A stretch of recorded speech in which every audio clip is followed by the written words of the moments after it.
Good evening, everyone. Welcome to another episode of On Deck here on FTSN. I'm Russ Morgan. Hope everyone's having a great night. June 24th here. A lot of good baseball going on. Obviously, just had the College World Series end on Monday night. University of Oklahoma won their third national title, beating the University of North Carolina in a three-game set, 13-2.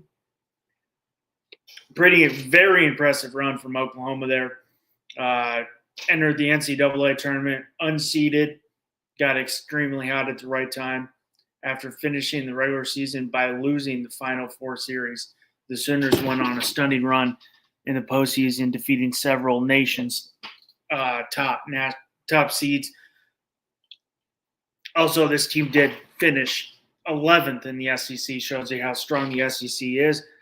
5 of the 8 were there. I mean, the postseason victories included 16th overall, ranked down Kansas twice, 7th Alabama in the postseason, 3 Georgia twice, Georgia Tech twice back-to-back, UNC number 5, they had to beat them in a winner-take-all game. Very impressive in Omaha. Oklahoma faced North Carolina, probably in a best of 3. Caden Klauber, Justin DeCaro, really good. 1-9-3. North Carolina responded 1-6-2 game 3. Oklahoma dominated 13-2 to capture the national title. Finished the regular season 43-23. Third national title in program history, first since 1994. Sooners knocked off number 2, number 3, number 5, number 7, number 15, number 16, not 15. UNC's combined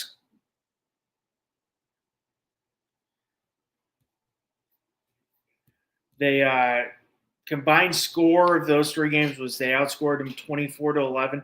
Pretty impressive. They had 47 home runs in 19 games during the postseason. They had 48 home runs in 46 games.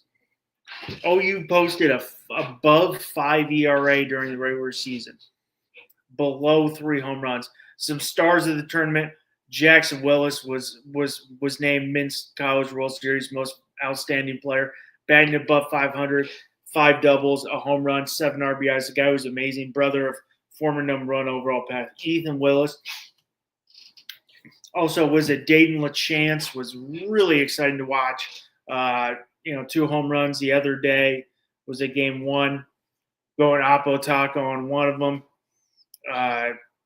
Definitely guys who got some power. Rolled his ankle game 1 and fought through it. I will say, and I keep on saying it, I know I hammer it. If you don't watch college baseball, first off, if you love baseball, you want to see the prospects of the future, because now we're seeing more college baseball, more college, players in the collegiate rank make the MLB quicker. Start watching college baseball. I think, in my opinion, it's still the purest form of baseball. The analytics aren't as much. They're still doing the little things. They're butting the guys over. They're hitting and running. Oklahoma scored its first run in game 2 on a double steal. Yes, it was a wild throw at second base, but a double steal to get its second and third run scores. They do the little things you don't see. Half these guys in the MLB can't even bunt the ball. And you know what? I think we're going to see some stars that were in the World Series last year that got drafted that we could see. My one name to watch who's just tearing through it, and I brought it up when I did my draft show about a guy who fell a little bit, was still a high pick, but fell a little bit. I thought was a hell of a pick, was Cade Anderson. I could see Cade Anderson, especially in a wide open AL West this year, getting a call up, because he is tearing through AA right now, tearing through single A, tearing through AA. Dominating. That's a guy who could do it. Well, unfortunately, cannot do the draft show this year. Won't be in town. We'll be on vacation during the part of the draft, but definitely going to do draft preview show to tune in. Hopefully everything works out. I'll be doing a trade deadline episode. Hope everything works out. Trying to get Finn Sammy, who's been on the podcast, to come on.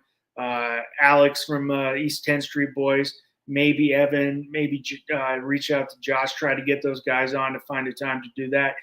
Especially Sammy and Josh being Braves and a Phillies fan. They're right there in the thick of things, and the Marlins are turning things around too. Too bad.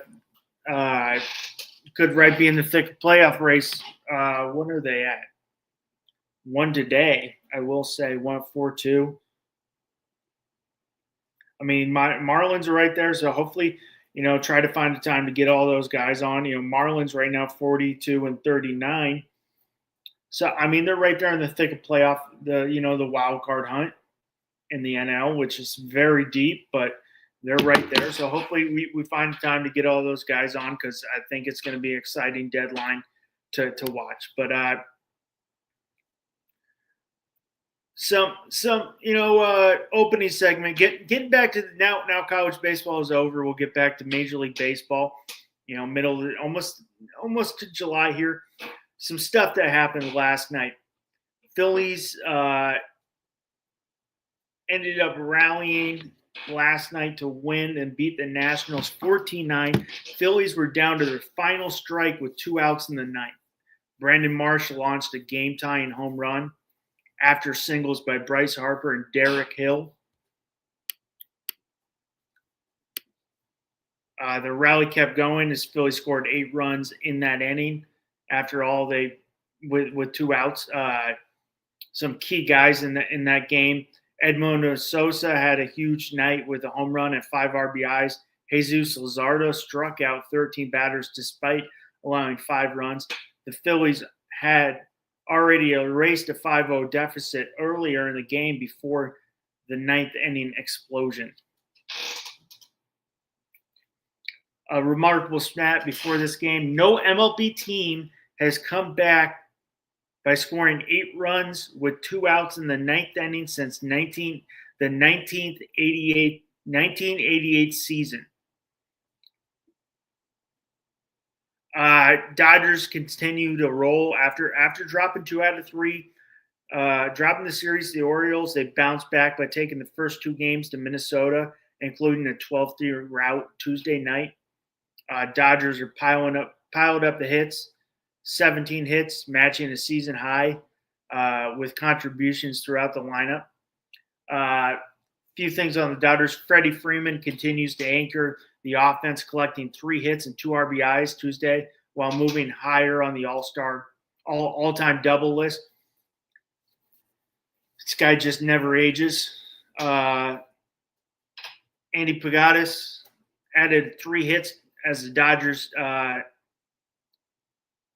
showed their lineup depth, and Justin Robowski improved to 92 after 7 strong innings, giving the Los Angeles Dodgers another reliable arm in that starting rotation. Padres walk-off victory over the Braves. Padres delivered another dramatic finish on Tuesday night, beating the Braves 7-6 in 10 innings on a walk-off single from Manny Machado, with an automatic runner, Jackson Merrill, on second base in the 10th. Machado lined the first pitch he saw up the middle to bring home the winning run.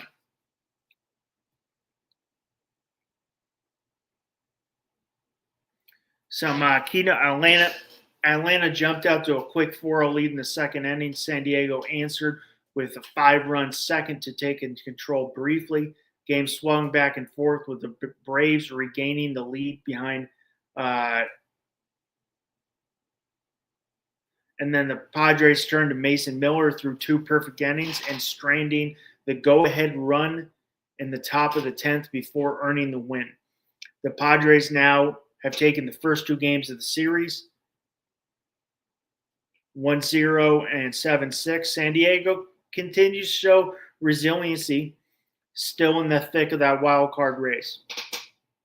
The Yankees picked up a win yesterday. Cubs picked up a win yesterday. I want to know, what if anybody's wants to throw a comment on what happened with the Cubs Mets game the other day. One game I'm watching for today is Dodgers. I know it shouldn't be excited. It's Dodgers Twins, but that should be a phenomenon. I'm going to talk about it later, do a little fun segment. Joe Ryan versus Shohei Ohtani. I mean, should be a great pitching matchup. Not the exciting matchup, but a great pitching matchup, as Joe Ryan could be on the block. One, obviously, a couple pitching matchups I'm looking forward to. One already happened. Was Jacob deGrom, Yuri Perez. Didn't go the way I thought. Marlins won 4-2. Let me see the final line.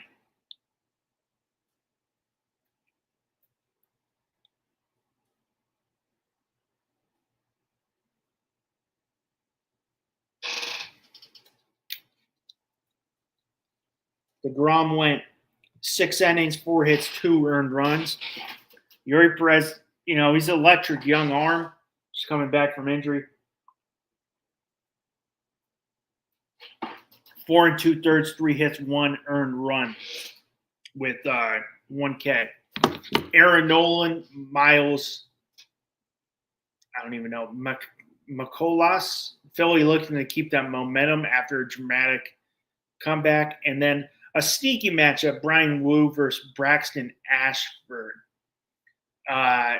Couple storylines I'm watching. Can the Phillies carry the momentum from a wild win? Probably one of the wildest wins of the season so far.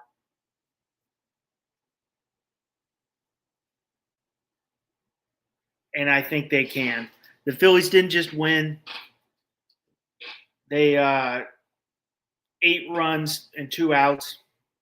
They also this never happens in modern space. Those type of wins can energize a clubhouse.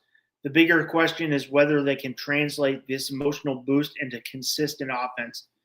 The Phillies have enough veteran leadership with Bryce Harper and company to avoid treating this like one game like a season-defining moment. If they start stacking series wins, this game could become a turning point rather than a memorable highlight. And I think it will be.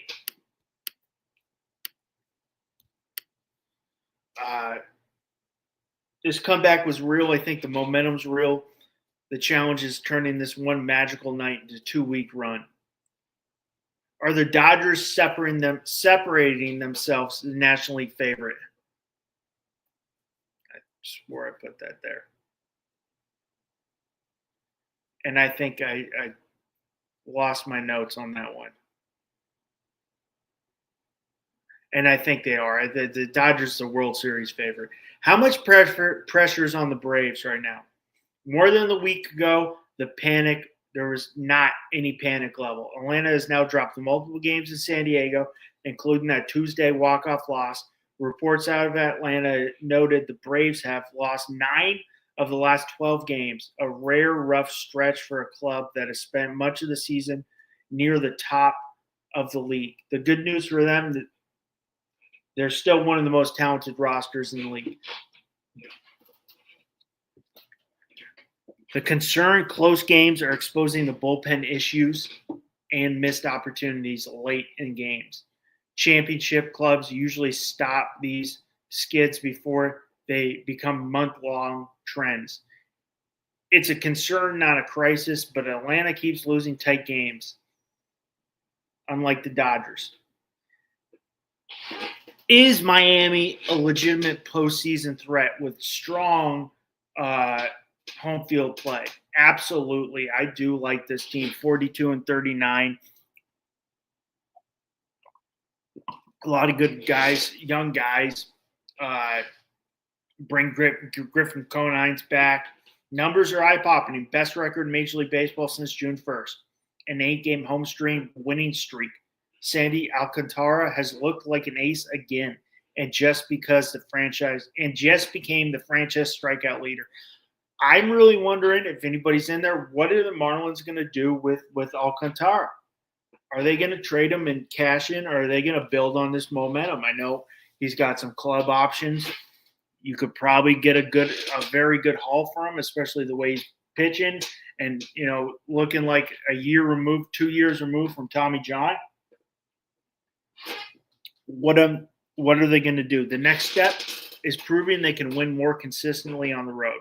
Their home splits remain dramatic. Home road splits remain dramatic. Miami has moved from a nice surprise to a real wild card contender. If the pitching stays healthy and the road record improves even slightly, they're capable of playing meaningful games in September. Some quick hits, quick games. Cubs, Mets doubleheader. Yankees, Tigers. Let's see. Yankees were up 1-0 right now. Up 2-1. Leadoff home run from Paul Goldschmidt and another solo home from Paul Goldschmidt. So that $4 million they're gave him is looking like a great contract. And do we have that? Giants Athletics rivalry game in Northern California today in San Francisco. I will say, if you are ever in the Northern California area, I think it's Oracle Park now, but go to a Giants game. Probably one of the nicest places to watch a baseball game.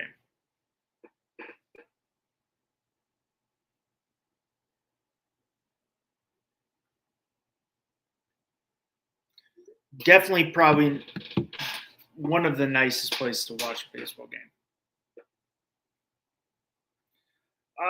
There's some predictions. Let's have some fun. If you're in there, you want to throw some predictions, you want to throw your thoughts out. Let's get into some predictions. Have a little fun. You're more than welcome to throw them in.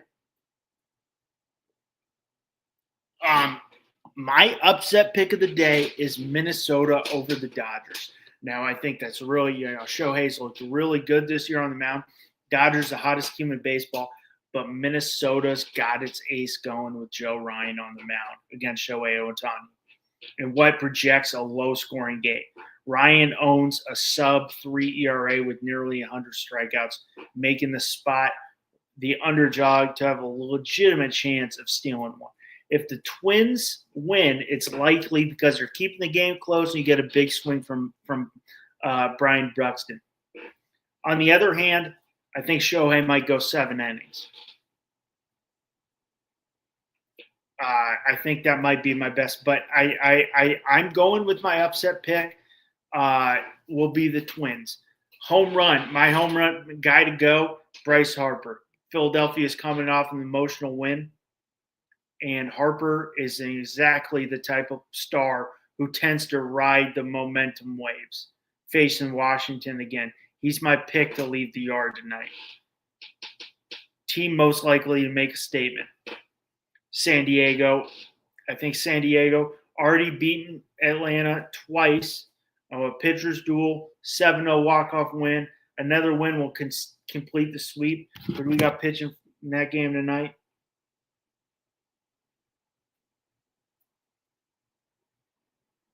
Martin Perez, JP Sears. Let's see what his stats are on the year.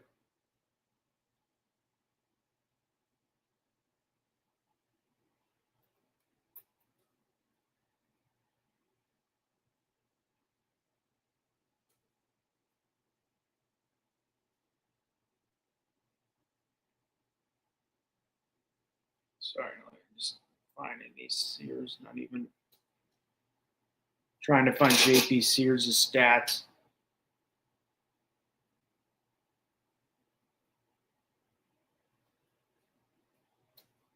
Not even on there, but Martin Perez 6-2, 2.78 ERA.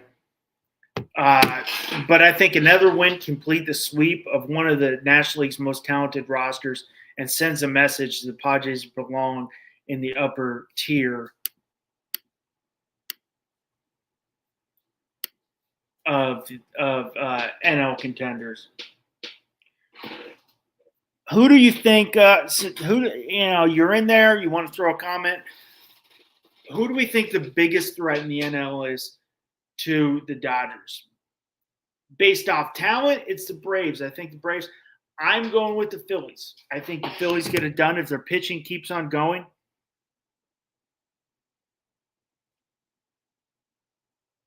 Their pitching keeps on getting to go. I'm going with the Phillies, the biggest threat. I've said it before on other podcasts. I've got the Phillies right now down 2-0, but I got the Phillies with the lineup. I think they make some moves at the deadline. I mean, you've got Trey Turner right now, 226. I think he picks it up. Schwarber, 256. Harper, 268. Alex Baum, 315 for Brandon Marsh. I mean, you're not getting a lot, but I mean, J.P. Crawford, but I think these guys figure it out. Pitching wise, I think if the pitching gets going with Christopher Sanchez, 9-3, he's got a 1.80 ERA. Jesus Luzardo, if he can get back to that form like he was last year, I think he's really dangerous.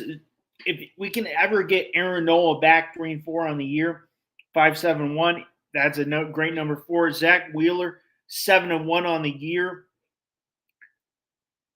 2.11 ERA.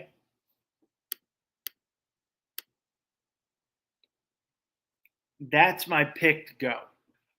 I think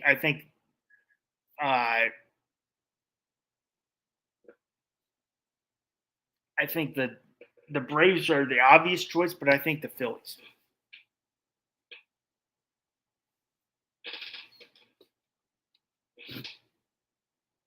And going back to my game to watch, Dodgers, why they have the edge, Ohtani has won five of Ohtani's last 6 starts. He owns a 1.47 ERA. Against Minnesota, his career is 1-0, 2.21 ERA, and 30 strikeouts. But Joe Ryan could steal the show. He's been that ace all season. 2.29 ERA, 99 strikeouts. Has shown frontline stuff. He was scratched from Tuesday's start of illness, but gets an extra day of rest.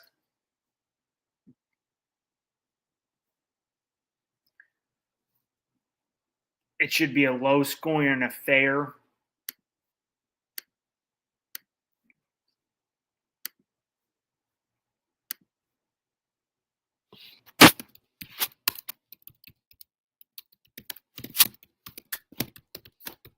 That's my upset pick. I think that's going to be a great game. See if that game's actually on. I don't know about what everybody else thinks. This new MLB TV is ruining everything. Not even a lot of games on MLB Network. MLB TV, we're not going to get it there.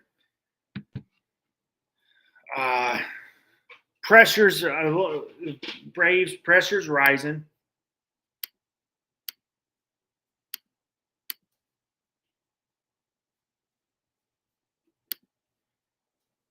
Pressure's rising on the Braves. A lot of close games. Bullpen, not a lot of late game execution remains a concern.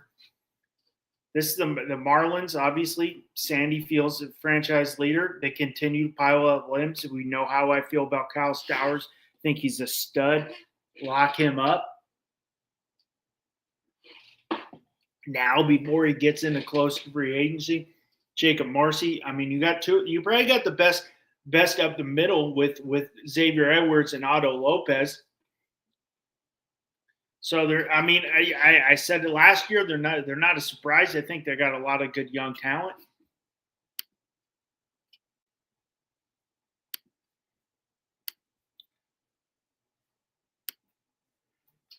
Cubs offense explodes, beats the Mets 9-6. PCA and Pico Armstrong, Danby Swanson leads the attack. Doubleheader today to gain race. Chicago's young course turning on. Pico Armstrong's looking good. Mets, a lot of questions. Lost their 3rd straight. Senga was tagged for 7 runs. But you got Francisco Lindor could be returning soon. It's a huge boost. The Mets need Lindor back and fast. Royals, Jack Caglione breakout watch, 2 home runs and a 12-5 victory over Tampa Bay. One of the more exciting young players, power bats in baseball. Every week feels like Caglione's giving fans another reasons to believe. Houston Astros still finding a way to win. Remains a tough out in the American League. Seattle Mariners pitching timely, rally over Pittsburgh. Cal Raleigh continues to provide big power.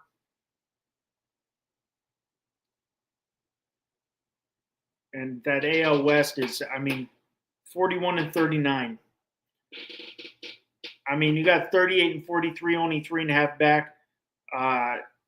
Houston Astros.